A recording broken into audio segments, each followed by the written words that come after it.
What's up guys, welcome back to the channel, and today's going to be a little different video than usual. I'm going to be explaining why I no longer watch ESPN and their debate shows, and there's 4 people who are the main reasons of why I don't watch these shows anymore, and the first person is Kendrick Perkins. Now Perkins, he is relatively new to the NBA analyst scene, and he's definitely made his presence known in a very short time with some horrendous takes. Now, let's take a look at one of his worst takes, where he says Steph Curry has never showed up in the NBA Finals. I feel like we give him a lot of passes. I feel like it's unfair because any other superstar in the league don't get as many passes as Steph Curry. Listen, I'm not taking nothing from Steph, man. He's gonna go down as an all-time great, but his finals, the way he performed in the finals, I mean, he got to get some kind of, criticism behind it. Because, I mean, what's this, the 5th finals?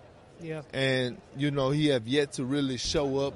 So, first off, Perkins, he says Steph Curry has been given a pass for quote-unquote not playing good in the finals. And I don't know where he is coming from with this take. Steph Curry, he's been mocked day in and day out for blowing a 3-1 lead to the Cavaliers. It is constantly being said that he got carried by Kevin Durant, and him not having a Finals MVP, that is brought up on an everyday basis to downplay his greatness and minimize his legacy. So I really don't see where Perkins is coming from when he says Curry does not receive enough criticism. Now, moving on to the actual take he had, that was Steph Curry does not perform well in the finals, that is flat out false. And it literally only takes about 10 minutes of research to realize Steph Curry, he's actually tremendous in the NBA Finals.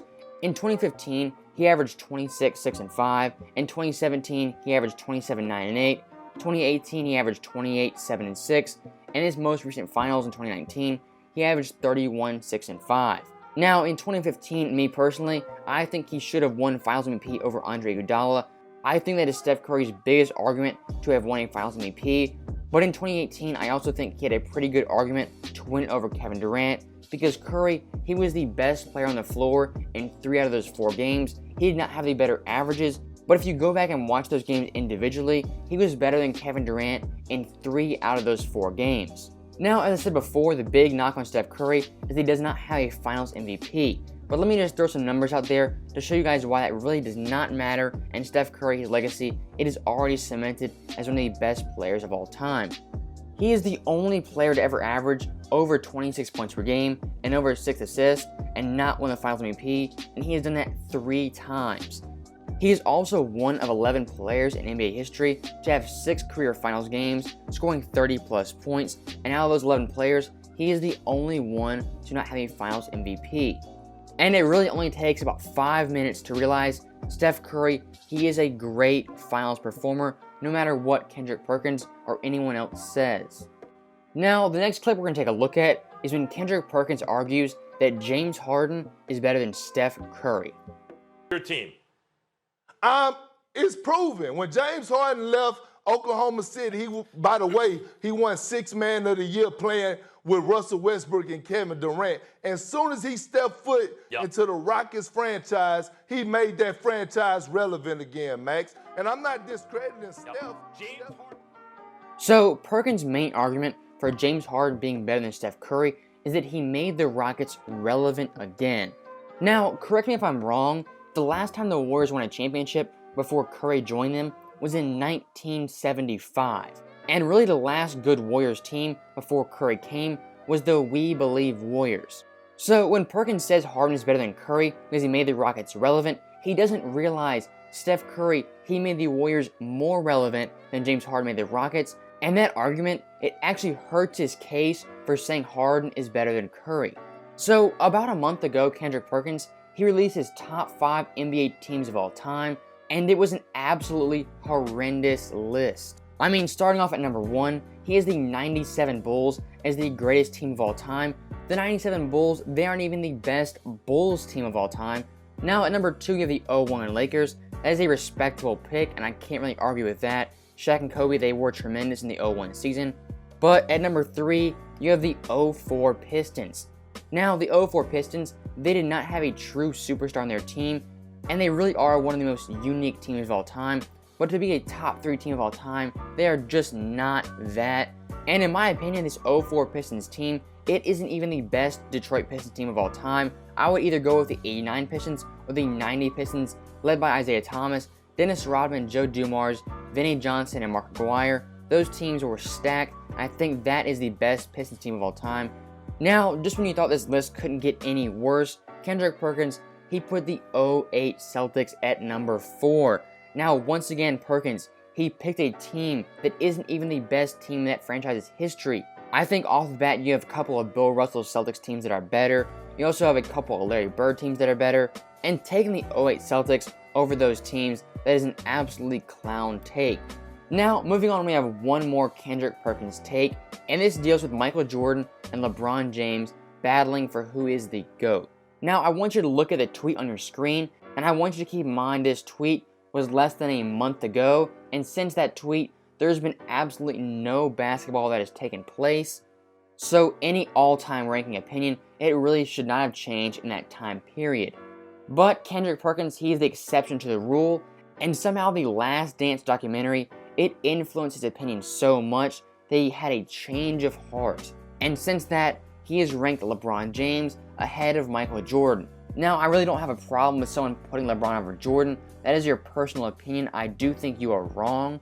But the thing that really gets me is the fact that there was no basketball taking place, and these two tweets, they were less than a month apart. And again, no basketball had taken place in between those time periods, and LeBron James, he has added nothing to his resume during this 2020 season. So I think that's enough Kendrick Perkins for one day. My head is starting to hurt from looking at all those terrible takes, so let's move on to someone else. The next NBA analyst we're going to take a look at is the walking monologue, Rachel Nichols. Now, Rachel Nichols has her own show, The Jump, on ESPN. I was never a huge fan of it, but I did happen to catch this clip after Derrick Rose's 50-point game during the 2018 season. That is incredible. However, there is also the absolute fact that 2 years ago, Rose was accused of participating in a gang rape. A civil trial found him not liable, but a lot of Rose's own testimony was troubling. And regardless of how you personally judge what happened there, watching people last night bring that trial up and then try to gloss over it as something Rose went through as adversity for him, that was cringe-inducing, to say the least. Personally, Derrick Rose, he was the story last night. So first off, I find that clip, I find it very disturbing for an NBA media person to bring that up after Derrick Rose had a career night. And secondly, Derrick Rose, he was found not liable in a court of law. So why are we talking about this? Why are we bringing this up after he dropped 50 points? And lastly, why would you try to attack Derrick Rose of all people? D Rose, he is universally loved by virtually every NBA fan, and that is super rare. He is in the category of the Vince Carters, the Dirks, the Manus, of players who are just universally loved and everyone respects them. So Rachel Nichols bringing up Derrick Rose, his alleged rape case that he was found not liable for a day after his 50-point game, I find that extremely disturbing. I actually find it disgusting, and it is one of the many reasons I do not watch ESPN to this day. Now, these next two clips, in my opinion, they are by far the worst things in this video, and it has to do with Kobe Bryant and his untimely death. What do you see from LeBron here in this 17th season? Because there are people who say that he should be ahead in the MVP race just because of what he's doing, where he's doing it, and now, of course, with the burden, with everything that happened with that team and Kobe Bryant. I think LeBron, he's 35 years old, year 17. He has navigated a China controversy and maybe the biggest tragedy in the history of the NBA this season. That's extra stuff that, you know, quite frankly, Giannis is not going through. So after watching those two clips, I think it's safe to say Dave McMahon and Rachel Nichols, they are certifiably insane to try to use Kobe Bryant's death to make an MVP case for LeBron James and trying to weave Kobe's death into some narrative LeBron should win MVP over Giannis. That is flat out disrespectful to Kobe Bryant and his family. I'm surprised more people haven't seen this clip. I actually could not find the original video on YouTube. ESPN, they might have deleted it, so I had to go to Twitter to dig up this old clip. But I do hope a lot of people see this to realize how far the media will go just to push a certain narrative. And this is not LeBron James' fault, but he does have a lot of people in the media who are super fans of him. And I would describe Rachel Nichols and Dave McMenamin as super fans of LeBron James. And when you are a super fan of a player, you will go out of your way to rationalize any reasoning behind that player getting some more shine, even if that means bring up a player's death to support their MVP narrative. Now, moving on from that, next up we have Jay Williams, and here's one of his takes from a recent appearance on Get Up. So you're going to tell me that through the midst of a pandemic, through social protest about systematic racism and the voice that LeBron James has had in the direction of the critical mass of our country that he has stood on, if he's able to win a world championship through going down to a hot pocket in Orlando where it's gone up 380% in the last week of COVID-19 cases, to go into that bubble after losing Avery Bradley, taking J.R. Smith on this team, that you're not going to let this win this championship if he gets it, take him to a different stratosphere. You can make the case that all these things it's insurmountable to a degree. If he's able to accomplish this is probably more difficult to accomplish than actually just winning during the regular NBA playoffs. It for sure will take him to a different level, and people may not compare him to Muhammad Ali. So to summarize that clip, Jay Williams, he's using the COVID crisis to further LeBron James' case as being one of the greatest players of all time, if not the greatest player ever. And I honestly have no idea where Jay Williams is coming from with this take. He's acting like LeBron James, he is the only player under these circumstances, when in reality, every NBA superstar, they're under the exact same circumstances. And in my opinion, it is no easier and it is no harder to go down to Orlando and win a championship. And I'm tired of the narrative being pushed that this season will have a huge asterisk, or that this season will be extremely harder than an average season. Every player is on an even playing field, and it is just playing basketball on a court in Orlando. And I am going to be interested to see if the Lakers do not win a championship, how the narrative will switch, and if people like Jay Williams, they will keep the same energy and they will give the same praise to Kawhi Leonard or Giannis when they win the COVID championship. And the last clip we're going to take a look at is again featuring Jay Williams, and in this clip, they're debating who is the best player in the NBA, Kawhi Leonard or LeBron James. The blasphemy that came out of your mouth that you said that Kawhi Leonard today is better than LeBron James. Today he is, yeah. Really? Yeah, yeah. This year, you're saying these seasons that they're having, Kawhi's... Yeah, but no, it's like what Coach said. When the play in the important games, I would rather have Kawhi than LeBron. He's the reigning finals MVP. Let me press Max. Comparing just this season, 2019-20 season, who is the better player so far this season, LeBron or Kawhi Leonard? Now, before I dive into this clip, I just want to say LeBron James, Kawhi, and a handful of other players, they have a legit claim to be called the best player in the NBA. That's why I have a problem with Jay Williams reacting the way he did, acting like Kawhi Leonard isn't even on the same tier as LeBron James. Now, obviously, career-wise, Kawhi Leonard, he is not really close to LeBron James at all, but talking right now, in the moment, 2020, LeBron James and Kawhi Leonard, they are neck and neck, and they are definitely battling for the title of being called the best player in the NBA. And if you look at their stats from this season, I would say it's pretty comparable and pretty close. And for me personally, I do think Kawhi Leonard is the best player in the NBA. And during their 3 matchups this year, Kawhi, he outplayed LeBron in 2 out of those 3 games. And the 2 games where he outplayed LeBron, it really wasn't even close. And the Clippers, they did go on to win both those games. And currently, they are up 2-1 in the season series.